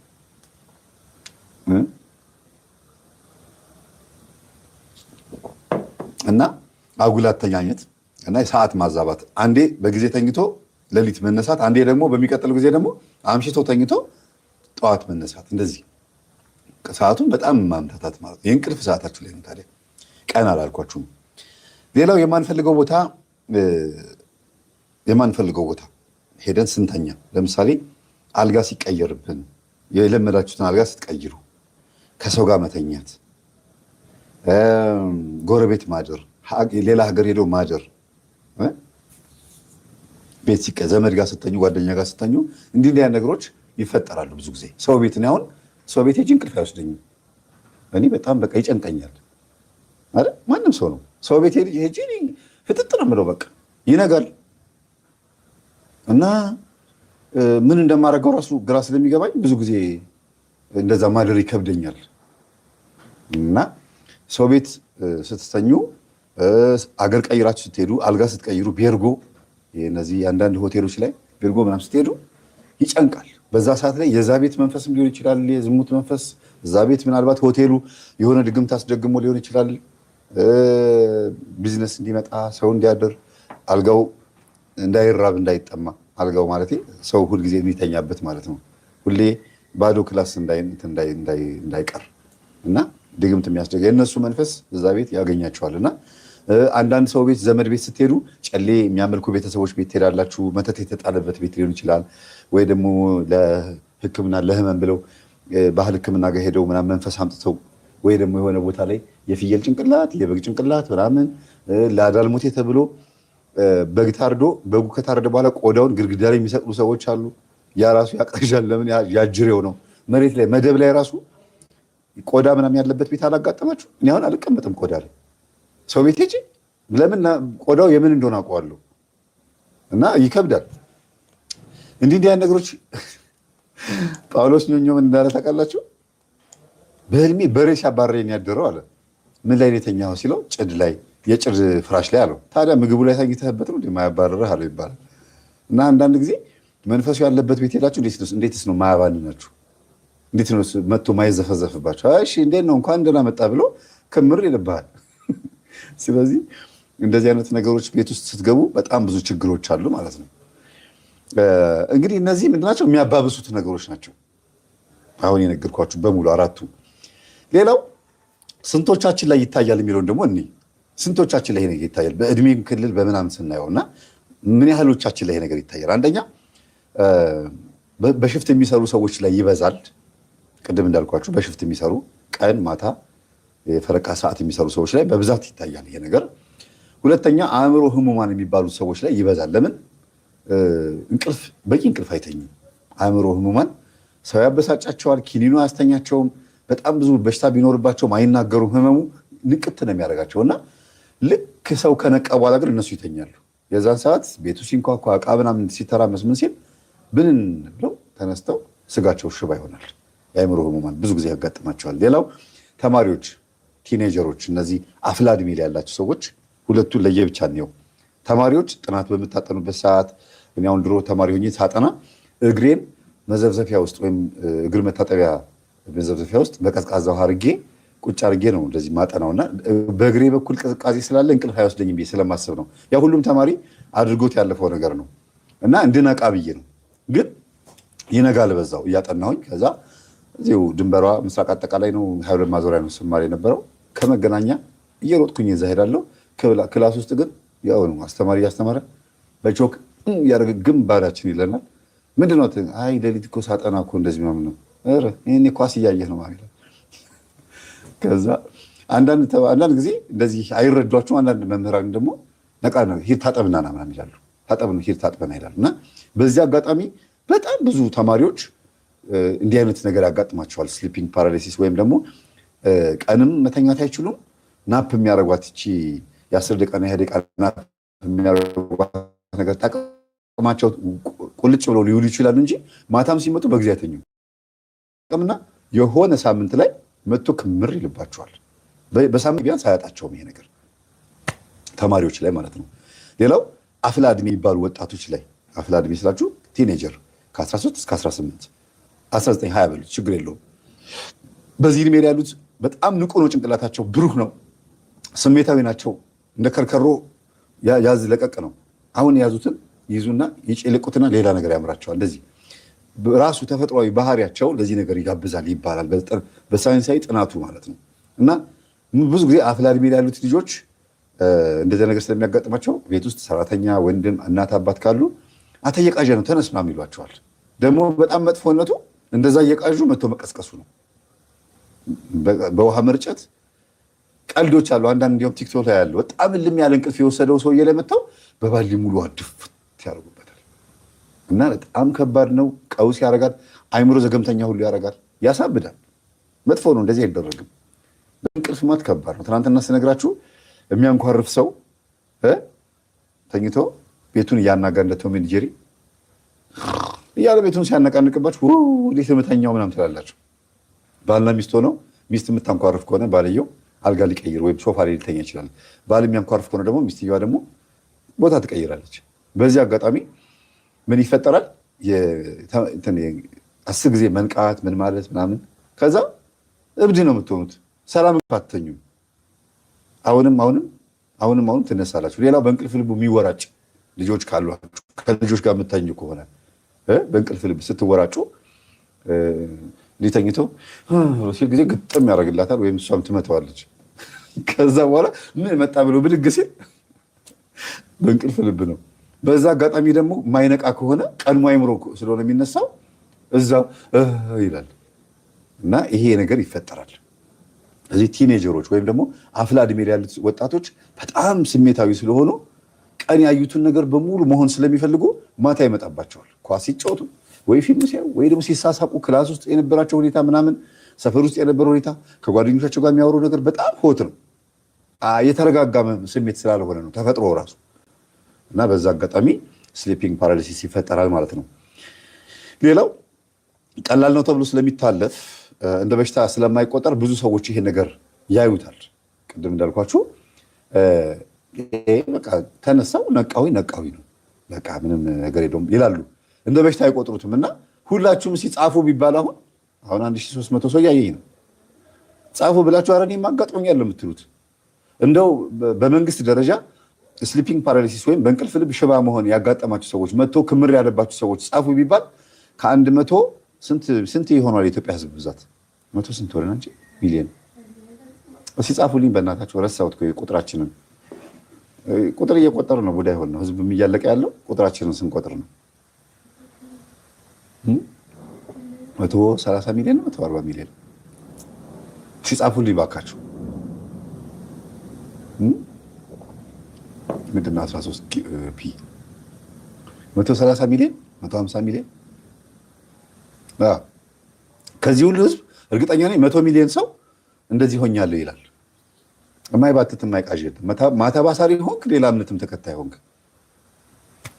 አዎ በስማ ከባድ ነው። ኢትዮጵያ ህዝብ ግን ከአፍሪካ አስባችኋል? በጣም ብዙ ህዝብ ነው እና ይሄ ሁሉ ህዝብ እንግዲህ እንደዚህ ሆኛለሁ ማለቱ አይቀርም ማለት ነው። ግን እንደ በሽታ አይቆጠርም። ለምን? ይሄ ኖርማል ነው። ኖርማል እያሉ ያልፉታል። ነው ኖርማል ነው፣ ግን በኋላ እንመጣበታለን። አይደለም፣ ቀላል አይደለም። ሌላ በአጠቃላይ ከ7 እስከ 30% ድረስ የሚሆኑ ሰዎች በዓለም ላይ ይሄ ስሊፒንግ ፓራሊሲስ ያጋጥማቸዋል ተብሎ ይታመናል። ያጋጥማቸዋል ብቻ ሳይሆን ያጋጠማቸው ሰዎች መጥተው ካውንስል ያደርጋሉ ወይም ሕክምና ይወስዳሉ። በመድኃኒት በምናምን ይታገዝ ሕክምና ማለት ነው አለው። በሕክምና ራሱ እንደዚህ ይሰጣል ይባልና ይተዋል ይባላል። ግን በሕክምና የሚሰጠው መድኃኒት ምን የሚያደርጋችሁ መሰላችሁ? በቂ ሰዓት እንድትተኙ፣ እረፍት እንድታረጉ፣ እንድትነቃቁ፣ ምክር እንድትሰሙ ምናምን በማድረግ እንጂ ራሳችሁን ትሪት ማድረግ ትችላላችሁ። ይሄ የታመነ ነገር ነው። ትሪት ማድረግ ይቻላል። ስለዚህ ስንቶቻችን ላይ ይታያል የሚለው ይሄ ነው። እንግዲህ በአጠቃላይ ከ7 እስከ 30% በትንሹ 7 ከዛ መካከል ደግሞ 30% ድረስ በዓለም ላይ ይሄ ነገር ይከሰታል። በሽታ ነው ለማለት የሚያስችሉ ምክንያቶችን ደግሞ ልጥቀሳችሁ። ይሄ ነገር በሽታ ነው የሚሉት በሕክምናው ደረጃ ማለት ነው። በሽታ ነው ለማለት የሚያስችል ነገር አለ። ስሊፒንግ ፓራሊሲስ ላይ ነው እንግዲህ በደንብ አድርጌ አሁን በሕክምናው ዘርፍ ያለውን አለፋት ቶሎ የምፈጥነው ደግሞ የራሴ ላይ በደንብ ስለማተኩርበት ነው። በደንብ ስሙኝ ቤተሰቦች ፕሊዝ። ይሄ ነገር ልጆቻችሁ ላይ ሊያጋጥም ይችላል፣ አጋጥሟቸውም ሊሆን ይችላል። አንደኛ በሽታ ነው እንዲባል ያደረገው ዶክተሮቹ ይሄ ነገር በሽታ ነው ስለዚህ ታከሙት የሚሉበት ደረጃ የሚደርሰው በምንድን ነው? ለረጅም ደቂቃ ሽባ ከሆንን ነው። ነቅተን ሰዎችም ቀስቅሰውን ዝም ብለን ፍዝዝ ብለን ከቀረን ይሄ ነገር መታየት አለብህ፣ መታከም አለብህ። ምንድነው ችግር አለ? ምንድነው ይሄ ነገር? ከየት ነው የመጣው? ትናንትና የት ነው ያልከው? የት ነው ያደርከው? ምን ስትሰራ ነው ያደርከው ተብሎ መጠየቅ አለበት። የበሽታው መንስኤ ወይም ደግሞ እንደ በሽታ ተቆጥሮ የሚታይበት መንገድ ነው ማለት ነው። ሌላው ለተከታታይ ቀናት ይሄ ስሊፒንግ ፓራሊሲስ ወይም በእንቅልፍ ሽባ መሆን፣ ስጋ ሽባ ሆኖ ኮንሽስሊ መንቃት በጣም በተከታታይ ጊዜ ካጋጠማችሁና ምን ሆኜ ነው በዚህ ሰሞኑን በቃ እኔ እንደዚህ የሆንኩ ነው ምናምን የምትሉ ከሆነ መታየት አለባችሁ ይላል ሳይንሱ። መታከም አለባችሁ ወይም ደግሞ የምክር አገልግሎት መውሰድ አለባችሁ ይላል። ሌላው አካላችን የሚነካ ነገር ካለ ይላል። የሚገርማችሁ ነገር እኔ እዚህ ጋር ሳይንሱን በጣም አደነኩት፣ ሕክምናውንም አደነኩት። በስነ ስርዓቱ ዶክተር ደውዬ የጠየኩት ዶክተር ምንድን ያለው እንዲህ የሚነካ ነገር ካለ ተኝተህ አካልህን የሚዳብስ ወይ የሆነ ነገር መጥቶ ክምር እንዳለብህ እርግጠኛ ሆነ ነቅተህ በትክክል አካልህ ላይ የተጫነህ ነገር እንዳለ ካወቅ ይሄ ነገር እንዲያውም ከሕክምና ጎን ለጎን የስነ ልቦናም የጸበልም የሃይማኖት ቦታም መሄድ እንዳለባችሁ የሚያሳይ ነው የሚሉት። ለዚህ ነው 100% በሕክምና ብቻ ነው የሚድነው አንልም። 100% አንዳንድ ጊዜ ፔመኖች ወይም ደግሞ አጋንንቶች ይኖራሉ እንላለን። ያው ተመልከቱት እዚህ ጋር ከኋላ እንዴት ሰውነቷን በሙሉ እንደያዟት ማለት ነው። እና ይሄ አካልን የሚነካ ነገር ካለ ማለት ነው። ሌላው ደግሞ ሽንትና ሌላ ምናምን ጭቃ ሽንት ማለት ነው። ሽንት ፈሳሽና ያው ያኛው መቆጣጠር እስኪያቅታችሁ ድረስ እዛ ላይ ከተዝረከረካችሁ ይሄ ሕክምና ያስፈልገዋል ማለት ነው። እዚህ ደረጃ የሚደርስ ሰው ብዙም የለም፣ ግን አንዳንድ ጊዜ እንደዚህ ነገር ያጋጥማል። በተለይ የታመሙ ሰዎች፣ ሆስፒታል ውስጥ ያሉ ሰዎች፣ በህመማቸው የሚጨነቁ ካጠገባቸው ሆስፒታል ውስጥ የታመመ ሰው ካለ የሚያንቋርር ምናምን የሚል የሆነ ከበድ